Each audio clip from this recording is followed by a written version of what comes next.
السلام علیکم 10 کلاس، کیسے ہیں بیٹا؟ امید ہے آپ سب خیریت سے ہوں گے۔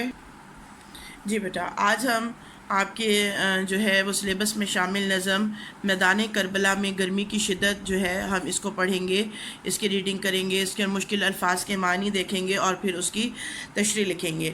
اس سے پہلے ایز یوزول جیسے ہم کرتے ہیں کہ سب سے پہلے شاعر کا تعارف اور ان کی تاریخ پیدائش اور تاریخ وفات دیکھ لیتے ہیں۔ میر انیس ان کا جو ہے وہ تخلص ہے، ٹھیک ہے۔ 1800 میں پیدا ہوئے اور 1874 میں انہوں نے وفات پائی۔ میر انیس کا اصل نام سید ببر علی اور تخلص انیس تھا۔ فیض آباد میں پیدا ہوئے، فارسی اور عربی اپنے والد میر خلیل سے پڑھی، ٹھیک ہے، اور دیگر مروجہ علوم یعنی اس وقت کے جو رواج، جن علوم کا رواج تھا وہ علوم فیض آباد کے ایک عالم میر نجف علی سے جو ہے انہوں نے حاصل کیے۔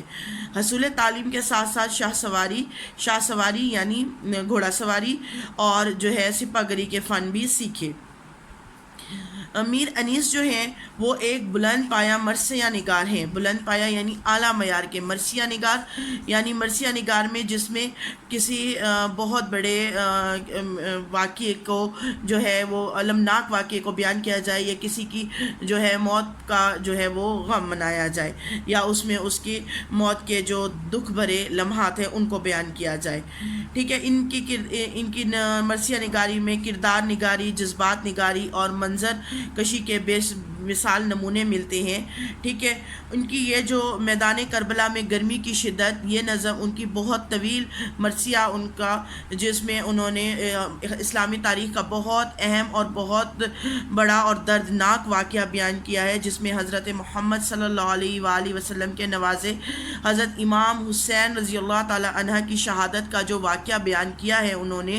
اس طویل مرثیے میں سے چند جو مسدس ہیں یہ نکالی گئی ہیں، جس میں انہوں نے واقعہ بیان کرنے سے پہلے میدان کربلا میں گرمی کی شدت کو بیان کیا ہے کہ اس روز کس طرح کی گرمی پڑ رہی تھی، ٹھیک ہے۔ ہم سب سے پہلے جو ہے اس کی ریڈنگ کر لیتے ہیں، اس کے مشکل الفاظ دیکھ لیتے ہیں اور اس کے بعد جو ہے ہم اس کی تشریح کر لیتے ہیں۔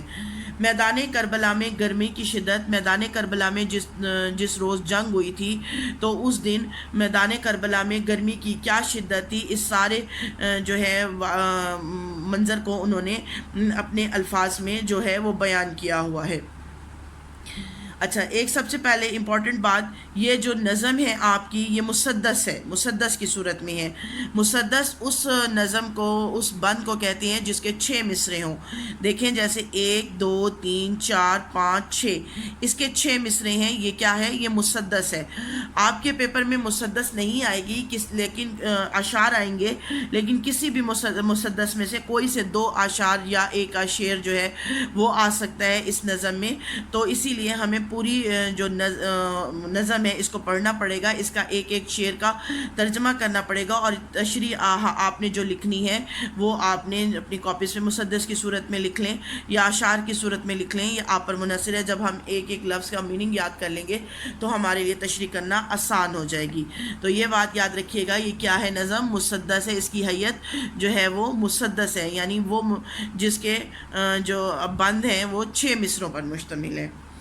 گرمی کا روز جنگ کی کیوں کر کروں بیاں، ڈر ہے کہ مثل شمع نہ جلنے لگے زباں، وہ لو کے الخضر وہ حرارت کی العما، رن کی زمیں تو سرخ تھی اور زرد آسماں، آب خنک کو خلق ترستی تھی خاک پر، گویا ہوا سے آگ برستی تھی خاک پر۔ روز جنگ یعنی جنگ کا دن، کیوں کر بیان کروں کہ کس طرح بیان کروں، ڈر ہے، خطرہ ہے، مثال شمع چراغ کی طرح، نہ جلنے لگے زباں کہ چراغ کی طرح میری زبان نہ جلنے لگے، وہ لو وہ گرم ہوا، الخضر اللہ کی پناہ، وہ حرارت وہ گرمی، کہ العما کہ اللہ کی امان مانگتا ہوں۔ رن کی زمین، رن کہتے ہیں میدان جنگ کو، ٹھیک ہے۔ رنگ کی زمین تو سرخ تھی اور زرد آسمان، یعنی آسمان کا رنگ کیسا تھا؟ زرد تھا۔ آب خنک کو، آب خنک آپ کہتے ہیں پانی کو، خنک ٹھنڈی، ٹھیک ہے، آب خنک کو، ٹھنڈے پانی کو جو ہے خلق ترستی تھی خاک پر، خاک پر یعنی مٹی پر، یعنی اس زمین پر جو ہے وہ اللہ تعالیٰ کی مخلوق، چاہے وہ چرندوں پرندوں انسان ہو، وہ سب کس کے لیے ترس رہے تھے؟ ٹھنڈے پانی کے لیے ترس رہے تھے۔ گویا ہوا سے آگ برستی تھی خاک پر یعنی زمین پر۔ جی، یہ نظم مشہور مرثیہ نگار میر انیس کی ایک طویل مرثیے کا حصہ ہے، جو ان کے جو ہے تخیل، منظر نگاری اور لفظی جو ہے تصویر کاری کی عمدہ مثال ہے۔ اس مرثیے میں انہوں نے اسلامی تاریخ کا ایک اہم ترین اور دردناک ترین جو ہے وہ واقعہ بیان کیا ہے۔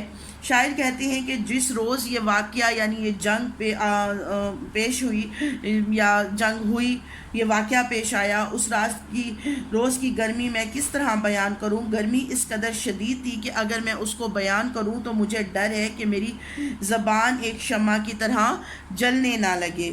اس دن اتنی گرم ہوا چل رہی تھی کہ اللہ کی پناہ، اور اتنی تپش تھی کہ میں اللہ کی پناہ مانگتا ہوں، اور گرمی کا یہ عالم تھا کہ ہر کوئی اللہ کی پناہ مانگ رہا تھا، اور میدان جنگ کی جو زمین تھی وہ گرمی سے سرخ ہو چکی تھی، اور گرمی کی شدت سے ہی آسمان کا رنگ کیسے پڑ گیا تھا؟ پیلا پڑ گیا تھا، جیسے آگ جل رہی ہو اور آسمان پر دور دور تک جو ہے وہ زرد رنگ پھیل گیا ہو، ٹھیک ہے۔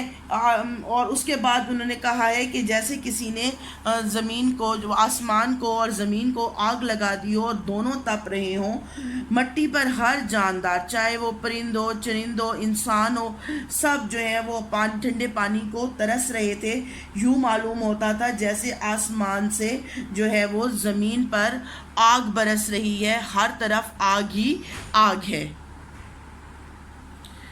دوسرا جو ہے وہ مسدس دیکھیں، دوسری مسدس، وہ لو وہ آفتاب کی حدت، وہ تاب و تب، کالا تھا رنگ دھوپ سے دن کا مثال شب، خود نہر الکما کے بھی سوکھے ہوئے تھے لب، خیمے جو تھے حبابوں کے تپتے تھے سب کے سب، اڑتی تھی خاک خشک تھا چشمہ حیات کا، کھولا ہوا تھا دھوپ سے پانی فرات کا، وہ لو گرم ہوا، آفتاب سورج، حدت گرمی، تاب و تب چمک دمک، ٹھیک ہے، کالا تھا رنگ دھوپ سے دن کا مثال شب، یعنی رات، شب کہتے ہیں رات کو، کہ دن کا جو رنگ تھا وہ کس کی طرح تھا؟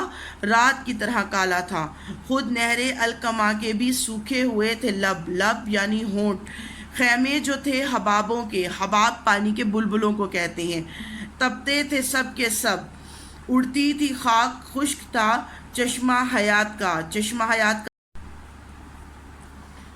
چشمہ حیات کا زندگی کا چشمہ، کھولا ہوا تیز گرم ابلتا ہوا، فرات دریائے فرات کا نام۔ جی، اب اس کی تشریح دیکھ لیتے ہیں۔ اس کی تشریح کچھ اس طرح ہے۔ ان اشعار میں شاعر کہتے ہیں کہ جس دن واقعہ کربلا پیش آیا، اس دن گرمی کی شدت جو ہے وہ اگر میں بیان کروں تو وہ اس دن اتنی شدید گرمی پڑ رہی تھی کہ بیان جو ہے وہ کرنا مشکل ہے۔ ہوا اس قدر گرم تھی، ہوا اس قدر گرم تھی کہ جیسے آگ کے شعلے اور سورج کی چمک آنکھوں کو جو ہے وہ خیرہ کر رہی تھی، یوں معلوم ہوتا تھا جیسے جو ہے وہ آگ برس رہی ہو، ٹھیک ہے، اور جو ہے دھوپ کا رنگ اس قدر کالا تھا جیسے کہ دن رات کی طرح کالی پڑ گئی ہو۔ دھوپ کی شدت سے پانی کے بخارات جو ہے وہ پانی بخارات بن کر اڑ گیا تھا، اور نہر الکما جو تھی وہ کیا ہو گئی تھی؟ خشک ہو گئی تھی، اس کے کنارے، اس کے لب خشک ہو گئے تھے، دور دور تک پانی کا کوئی نام و نشان نہیں تھا، اور جو خیمے تھے، جو مسلمانوں کے جو خیمے تھے وہ یوں لگ رہے تھے جیسے پانی کے بلبلوں کی طرح جو ہے وہ نازک ہوں، نہ دھوپ کو اور نہ ہی گرمی کو روک رہے ہوں، وہ سب بلبلوں کی طرح تپ رہے تھے، ٹھیک ہے۔ اور زندگی سے وہ شاید کہتے ہیں کہ یوں سمجھ لیں کہ زندگی سے، زمین سے زندگی کا نام و نشان جو ہے وہ مٹ رہا تھا، اور دھوپ میں اس قدر شدت تھی کہ اس نے دریائے فرات کے پانی تک کو بھی ابال کر رکھ دیا تھا، ایسے لگ رہا تھا جیسے دریائے فرات کا پانی ابل رہا ہو۔